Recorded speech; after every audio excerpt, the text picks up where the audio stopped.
sir केंद्रीय focus Odisha रही अमित शाह मोदी आसुचंती केते कोन सर कार्य ओडिशा नेचुराल ओडिशा रे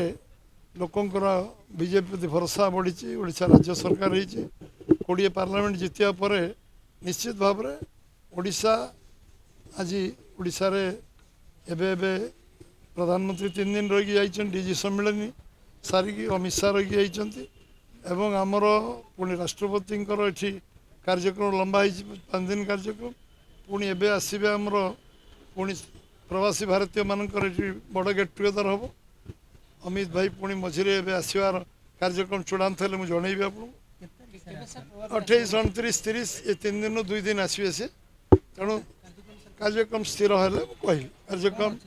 स्थिर है कह कार्यक्रम स्थिर न कहवा उचित हेनी स्थिर होनी कार्यक्रम स्थिर आसीगले प्रोग्राम फाइनाल हम कह